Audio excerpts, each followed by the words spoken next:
Selamat siang semuanya.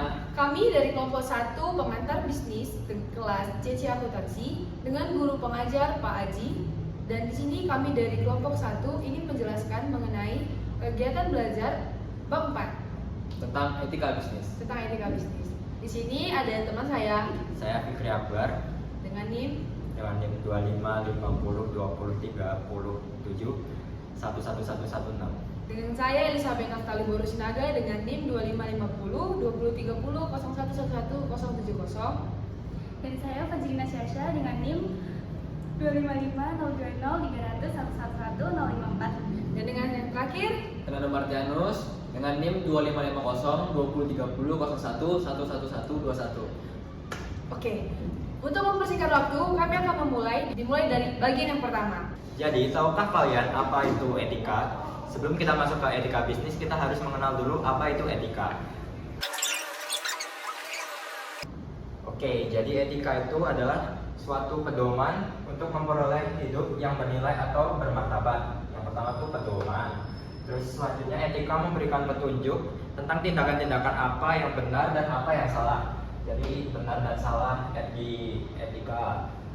Terus selanjutnya menurut The Workbook Encyclopedia pada tahun 2008, etika mengajukan pertanyaan-pertanyaan menggunakan metode reasoning, bukan menurut kepercayaan atau tradisi. Selanjutnya yaitu pengertian etika bisnis. Berdasarkan KBBI, etika bisnis adalah tata cara pengaturan dan pengelolaan bisnis yang ideal dengan memperhatikan norma dan moralitas yang berlaku. Selanjutnya yaitu ada praktek-praktek etika bisnis. Yang pertama ada pengendalian diri. Oke, jadi etika bisnis itu ada 6. Di sini saya akan menjelaskan 3 diantaranya. Ada yang pertama ada pengendalian diri. Pelaku bisnis harus dapat mengendalikan diri untuk tidak berlaku curang dalam memperoleh keuntungan. Contohnya tidak mengurangi timbangan atau menambah timbangan, menggunakan bahan berbahaya dalam makanan, dan menjual barang palsu namun berkata asli. Selanjutnya ada pengembangan tanggung jawab sosial. Pelaku bisnis harus peduli dengan keadaan masyarakat sekitar, tidak mengambil kesempatan untuk menjual dengan harga tinggi saat permintaan lebih banyak daripada penawaran. Contohnya pada saat COVID-19 terjadi kelangkaan masker, lalu pelaku bisnis tidak boleh mencari kesempatan dengan menaikkan harga demi mendapatkan keuntungan. Yang ketiga yaitu mempertahankan jati diri. Pelaku bisnis harus dapat mempertahankan jati diri dan tidak terombang-ambing dengan pesatnya kemajuan teknologi. Pelaku bisnis harus tetap mempertahankan etika bisnis serta memanfaatkan kemajuan teknologi yang ada di dunia. Contohnya yaitu menjual barang sesuai dengan yang diupload di media sosial, baik dari bentuk, motif, dan spesifikasinya harus sama dengan yang diupload. Oke, sekian penjelasan dari saya, akan dilanjutkan oleh teman saya.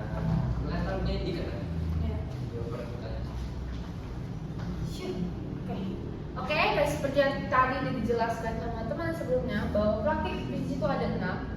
Di sini saya akan melanjutkan 3 lagi. Yang pertama itu adalah menciptakan persaingan yang sehat. Menciptakan persaingan sehat di antara para pembisnis itu penting karena itu bisa dijadikan sebagai pacuan untuk meningkatkan efisiensi dan kualitas dalam dunia perbisnisan. Ya. Lalu contohnya yang bisa menjadi contoh dari persaingan yang sehat itu adalah seperti bisnis besar itu tidak boleh menekan bisnis yang kecil. Namun sebaliknya, bisnis itu harus bisa menciptakan kerjasama yang harmonis, terstruktur, namun tetap dapat saling menguntungkan. Contohnya itu perusahaan yang besar yang menciptakan produk karena perusahaan itu memiliki alat dan bahan yang memadai. Kemudian hasil produksi itu dijualkan kepada perusahaan yang lebih kecil. Berarti kesimpulannya itu bisnis besar memproduksi dan menjualnya ke yang lebih kecil. Lalu yang kecil ini nanti bakalan menjual ke masyarakat. Dan masyarakat akan membayar ke sini. Membayar ke sini sehingga bisnis yang besar ini mendukung bisnis yang kecil untuk menghidupi keluarganya. Yang selanjutnya itu adalah menerapkan konsep pembangunan yang berlanjut. Konsep pembangunan yang berlanjut. Pembangunan yang berlanjut. Konsep pembangunan yang berlanjut ini berbicara tentang tanggung jawab dan keharusan para pembisnis dalam menjaga lingkungan alam dengan maksimal. Contohnya itu dengan tidak melakukan berbagai aktivitas perusakan lingkungan seperti eksploitasi, pembakaran hutan, pembuangan limbah sisa sembarangan, dan lainnya. Fokus utama dari konsep ini itu para pembisnis diharapkan peduli terhadap lingkungan yang sekarang dan terhadap keberlanjutan lingkungan alam di masa yang akan datang. Bukan hanya peduli tentang keuntungan mereka saat itu. Lalu konsep yang terakhir itu adalah mampu menyatakan kebenaran serta menghindari sikap 4K. Apa itu 4K? Koneksi, kolusi, korupsi, dan komisi, serta nepotisme. Nah, yang pertama itu ada koneksi.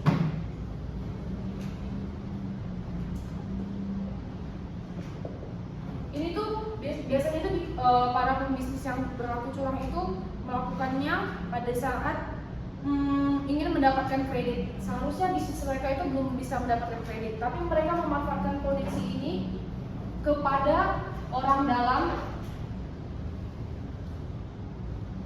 dari perusahaan kredit tersebut. Yang kedua itu ada kolusi. Kolusi ini tuh kerjasama antara beberapa pihak secara tersirat, secara rahasia dengan tujuan tertentu, tapi hanya keuntungan dari dua pihak tersebut. Tapi ini menyalahi aturan. Untuk poin selanjutnya itu adalah korupsi. Korupsi ini udah sangat sering terjadi di Indonesia saat ini. Contoh kasus-kasusnya itu seperti pengusaha-pengusaha besar yang tetap mau meraup keuntungan. Contohnya apa? Ada yang bisa menyebutkan? Pertamina. Oke, benar. Seperti yang tadi sudah disebutkan salah satu teman kita, kalau kasus korupsi itu salah satunya korupsi Pertamina. Dan itu kan kita tahu bahwa dia melakukan itu tuh hanya untuk meraup keuntungan dari negara dan dimanfaatkan untuk dirinya sendiri. Nah, itu tidak boleh ya. Korupsi itu adalah penyalahgunaan hak untuk memperkaya diri sendiri. Terus selanjutnya itu ada komisi. Berarti komisi itu adalah apa teman-teman? Komisi? Komisi itu bukannya pembagian hasil kak? Suap. Jadi komisi itu suap. Contoh kasusnya itu ini biasanya suap ini untuk memperlicin proses administrasi secara umum ya. Oh, kayak tembak sip gitu ya kak? Yes. Pula. Untuk yang selanjutnya itu adalah nepotisme. Nepotisme itu seperti menurunkan kekuasaan kepada orang terdekat seperti keluarga, teman dan lainnya, tapi itu tidak kompeten. Itu dinasti ya kak itu ya kak? Ya, seperti itu. Itu seperti dinasti. Jangan dinasti. Nepotisme itu tuh jatuhnya seperti benar-benar. Ini semua itu harus bisa di say no oleh para pembisnis agar para pembisnis itu memiliki etika yang baik dalam berbisnis. Oke, yang selanjutnya akan dijelaskan oleh Fadrina. Oke, yang selanjutnya kita akan membahas formula etika bisnis. Formula etika bisnis ini dijelaskan oleh di sini dibagi menjadi 4 formula yang memahami etika itu sebagai melayani sesama. Yang pertama yaitu jangan melakukan sesuatu pada orang lain atas apa yang tidak ingin kita menerimanya. Yang kedua, kita harus mau melihat dari kacamata orang lain tentang perbuatan yang kita lakukan. Apakah perbuatan yang kita lakukan itu benar atau salah? Yang ketiga, seringkali seseorang itu tidak menyadari perbuatannya bahwa perbuatannya diri sendiri itu merugikan orang lain.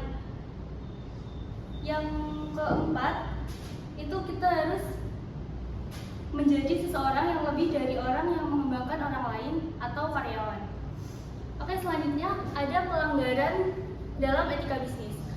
Pelanggaran dalam etika bisnis ini dapat merugikan dua pihak. Yang pertama, etika bisnis ini merugikan dua pihak, yaitu bagi perusahaan dan bagi orang lain. Bagi perusahaan ini, pelanggaran etika bisnis dapat merusak reputasi perusahaan. Nah, reputasi yang hancur ini menyebabkan ketidakpercayaan konsumen terhadap usaha atau jasa yang dilakukan oleh bisnis tersebut, sehingga konsumen itu enggan untuk mengonsumsi barang atau jasa dari perusahaan tersebut. Nah, hal ini dapat berakibat pada menurunnya jumlah penjualan atau bahkan tidak ada penjualan sama sekali, sehingga perusahaan itu bisa bangkrut. Yang kedua yaitu merugikan untuk pihak lain. Pelanggaran etika bisnis ini dapat merugikan pihak lain, seperti menimbulkan bencana alam karena eksploitasi sumber daya alam, terus terkena penyakit akibat menggunakan bahan makanan yang berbahaya, dan sebagainya. Ada contoh kasus pelanggaran etika bisnis. Di sini saya akan menyebutkan tiga aja. Yang pertama yaitu kasus PT Lapindo. Kasus PT Lapindo ini menyebabkan semburan lumpur panas Lapindo yang terjadi di Sidoarjo, Jawa Timur pada 29 Mei 2006. Dalam kasus tersebut, PT Lapindo dinilai telah melanggar etika bisnis karena melakukan eksploitasi sumber daya alam tanpa memperhatikan prosedur yang sesuai hanya untuk memperkecil pengeluaran. Dampak dari kasus ini yaitu ada menelan korban jiwa, terus juga kerusakan tempat tinggal, prasarana umum, lahan pertanian yang mengakibatkan banyak warga itu kehilangan tempat tinggal dan bahkan kehilangan pekerjaannya. Yang kedua itu yaitu penggunaan bahan berbahaya dalam makanan, seperti penggunaan formalin dalam pembuatan tahu, pengawetan ikan laut, dan pembuatan terasi dari bahan yang sudah kadaluarsa atau basi. Selain itu juga menggunakan warna tekstil untuk mewarnai makanan. Hal ini tuh dilakukan untuk memperoleh keuntungan lebih atau karena tidak mau rugi karena biayanya yang digunakan untuk bahan berbahaya ini cenderung lebih murah. Selanjutnya yaitu mengganti tanggal kadaluarsa produk. Ini tuh bisa kita temui saat menjelang hari raya. Biasanya ada oknum-oknum penjual yang mengganti tanggal kadaluarsa produk supaya mereka itu tidak terlalu rugi. Seperti itu. Selanjutnya, untuk materi selanjutnya akan disampaikan oleh teman saya. Nah, jadi di sini saya akan membahas tentang 5 pilar untuk mencapai kesuksesan bisnis. Jadi yang pertama itu ada ini, ada 1, 2, 3, 4, 5 pilar yang digunakan untuk bisa mencapai kesuksesan. Nah, yang pertama itu adalah jangan tergoda. Yang tahu di sini maksud saya apa? Yang tahu? Apa? Yang tahu maksud saya jangan tergoda ini apa? Jangan tergoda karena harta dan benda, harta kekayaan. Oke, benar sekali. Jadi tidak ada bisnis yang bisa memberikan kekayaan secara instan. Mana nih?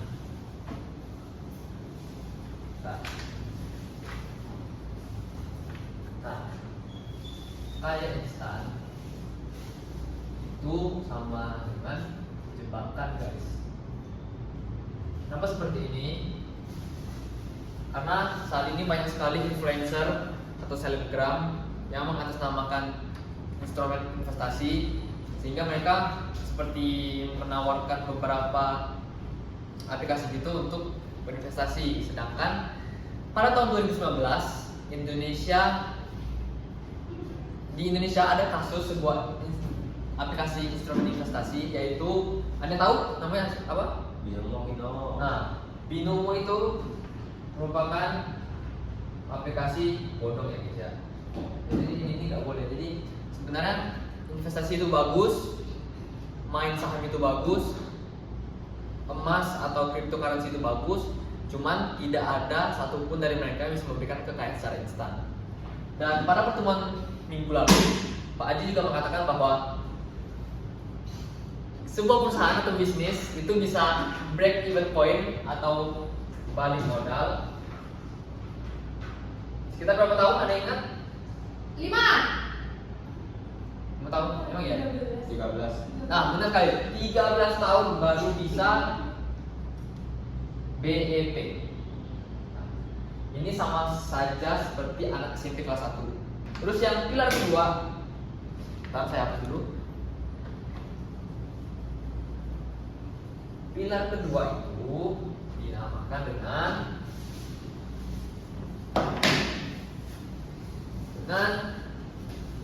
kerja keras. Karena tidak ada jalan cepat, dan selain kerja keras ada juga yang namanya ini saya analogikan seperti tangga. Nah, jadi yang pertama itu ada konsisten. Yang kedua ada disiplin. Nah, yang ketiga ada usaha. Nah, ini semua ini termasuk ke dalam kerja keras. Kerja keras untuk mencapai yang namanya sukses. Nah, seperti itu. Kemudian pilar yang ketiga itu menjalankan bisnis dengan nilai luhur. Yang ada yang pertama yaitu adalah nilai jujur. Kemudian ada juga sikap adil atau keadilan. Kemudian ketiga adalah menciptakan keadaan win-win solution. Nah, jadi kita sebagai produsen mendapat untung, sebagai konsumen kita juga mendapatkan untung tanpa ada yang dirugikan. Seperti istilahnya seperti simbiosis apa teman-teman? Simbiosis apa? Kalau saling menguntungkan kedua pihak. Mutualisme. Nah, itu dia. Ini sama saja seperti simbiosis mutualisme. Nah, dan yang terakhir adalah ada 2 lagi. Terus sikap terbuka, jadi transparansi. Kata lainnya tidak ada kebohongan di dalam bisnis tersebut. Dan yang tidak kalah penting juga adalah sikap melayani. Nah, ini bisa saja melayani konsumen ataupun melayani para pekerja kita. Nah, jadi roda ini adalah roda yang membawa perusahaan kita, bisnis kita ke jalan menuju kesuksesan. Kemudian ada pilar yang keempat, yaitu jangan mencari keuntungan dengan cepat, atau bisa disebut dengan pragmatis ya teman-teman. Pragmatis ya, benar sekali. Pragmatis. Jadi saya bisa analogikan lagi seperti jalan pertama adalah jalan yang curam, kemudian jalan kedua adalah jalan yang landai. Nah, kita analogikan seperti kita berdiri di jalan yang curam terlebih dahulu. Pasti sebelum kita memulai bisnis, kita ada yang namanya bisnis plan. Dan itu tuh gak saat kita apa sih namanya teman-teman? Saat kita menjalankan bisnis itu, saat kita melakukan aksi, pasti nggak semua planning kita itu atau rencana kita itu berjalan dengan baik. Pasti ada hambatannya. Nah, kalau misalnya kita ingin mencari jalan pintas atau jalan yang curam ini, ketika kita sedang menjalankan bisnis dan terhambat oleh suatu rencana kita, bisa aja kan langsung jatuh ke bawah, memulai lagi dari bawah. Sedangkan ketika kita memilih jalan yang beretika, ketika kita sampai di sini dan kita tersendat oleh rencana kita sendiri, paling kita hanya terpleset dan kembali lagi ke tengah. Yang kelima adalah mencari karyawan yang jujur. Karyawan yang jujur. Kenapa? Karena perusahaan itu ada yang namanya fondasi. Saya analogikan seperti pohon. Ini adalah akar, ini adalah batang pohonnya, dan ini adalah dedaunannya. Nah, pasti kita ketika ingin mencari karyawan, kita melihat apa yang dulu teman-teman. Kalau kita ingin mencari karyawan ini, yang kita lihat dari karyawan itu apa? Yang pertama kali penampilan, sikap dan sifat, kemampuan. Nah, kalau dari pandangan saya itu kebanyakan orang-orang pasti mencari langsung ke skill atau kemampuannya. yang langsung terlihat dari atas gitu. Nah, sedangkan sebenarnya itu juga salah satu aspek penting. Namun fondasinya yang berada di akar ini adalah etika dan moralnya. Jadi inilah yang kita perlukan dari awal untuk membangun sebuah bisnis yang sehat untuk kedepannya dan berkelanjutan. Jadi kesimpulan bab 4 ini adalah kita jangan mencari keuntungan instan, karena itu semua mitos, itu semua tidak ada benarnya. So don't be a businessman, but be a business. Kita harus menjadikan diri kita itu bisnisnya, bukan kita yang pelaku bisnis, agar kita bisa mengedepankan nilai etika dan moral berbisnis. Oke, mungkin seperti itu saja penjelasan materi dari kelompok 4 tentang kelompok 1 ya. Kelompok 1 tentang etika bisnis. Sip. Baik teman-teman, demikian presentasi dari kami kelompok 1 pengantar bisnis CC Akuntansi 2025. Kiranya apa yang sudah kami jelaskan tadi bisa menambah wawasan teman-teman sekalian. Di akhir kata kami ucapkan terima kasih.